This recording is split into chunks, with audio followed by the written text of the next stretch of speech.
Менің есімім Айтолқын Тоқтаған. Мен Алматы қаласында туып өстім. Мамандығым күйші. Үйде 3 қызбыз. Үлкен әпкем пианист. Ол қазір ұстаз болып жұмыс істейді. Әкем Тоқтаған Айтжан Есенұлы, күйші, зерттеуші, ғалым. Оннан астам күй жинақтарының құрастырушысы. Анам Ұлтарақова Гүлперизат Елеусіз қызы. Ол да осы елде көптеген мықты домбырашылар, тұлғалар тәрбиелеп шыққан маман. Мен домбыраға қызыққаным сонша, үйде ешкім жоқ кезде кішкентай домбыраны алып алып, өз-өзімді хабарлап, мені көрермендер тыңдап отырған сияқты елестетіп, күй тартатын. Ол кезде домбыра тартуды білмейтінмін.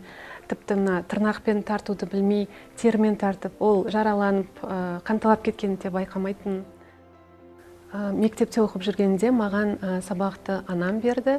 Кейін жоғарғы оқу орнында мен білім алуды әкемде жалғастырдым. Әрине, ата-анамның арқасында, олардың маған тек өнерде емес, өмірде де ұлы ұстаз бола білуінің арқасында.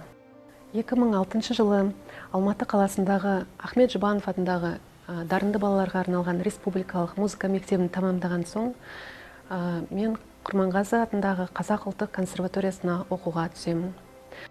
Одан Қазақ ұлттық өнер университетіне оқуға ауысамын.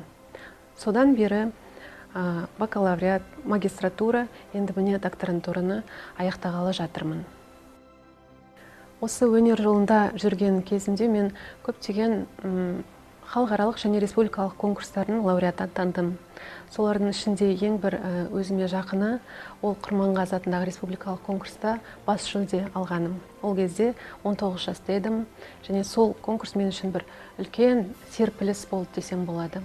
Санкт-Петербург қаласында өзімнің жеке концертімді өткіздім. ақш-та, Калифорния штатында жеке концерт бердім. Күйлердің кәдімгі шығу тарихын өзім айтып, түсіндіріп, сөйтіп күйін тарттым. Сонда ол халықтың жүрегіне жетті деп ойлаймын, себебі концерттен кейін көптеген шетелдегі азаматтар маған келіп, ризашылығын білдіріп, кейбіреулері тіпті көзіне жас алып, домбыраның құдіреттілігін мойындап жатты. 19 жасымда Нұр-Сұлтан қаласына көшіп келгенде, өзімен өзім үйде жаңағы пластинканы қойып, аудиокассета ол кезде Динаның күйлерін тыңдап, нотаға түсіріп отыра беретін. Бір қарасам, бірталай күйін нотаға түсіріп қойыппын. Сөйтіп әкем көреді де, мынауың жақсы екен ғой, ары қарай жалғастыра бер деп шабыт береді. Содан 2011 жылы күйші Дина тарту сәлемдеме атты күй жинағы жарық көреді. Одан кейін 2018 жылы Сейтек Заманай деген күй жинағын құрастырдық әкеміз екеуміз. Қазіргі таңда мен Дина Нұрпейсованың шығармашылығын зерттеумен айналысып жүрмін, және осы тақырыпта диссертация жазып жатырмын. Менің жолдасым авиация саласында инженер болып қызмет атқарады. Ол өнерді өте сүйіп тыңдайды. Бұрын ойлайтынмын, тұрмысқа шықсам, өнерді ұмытып кетемін, қол тимейді деп.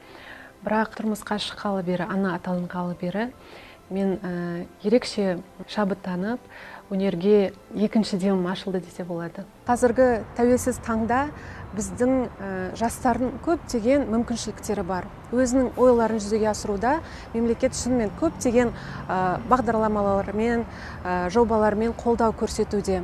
Бұрын домбыра жай ғана үйірме болса, қазіргі таңда олар кәдімгі элективті курс қылып ауыстырды.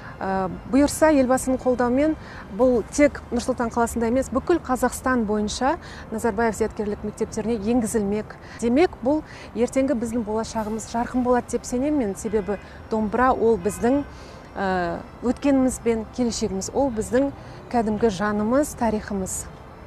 Ұлы күйші Сейтек бабамыз айтқандай, күйді тартатын адам нағыз күйші емес, оны жүрегімен тыңдап, түсінетін адам күйші. Ендеше ұрпағымызды ұлттық рухта тәрбиелейік.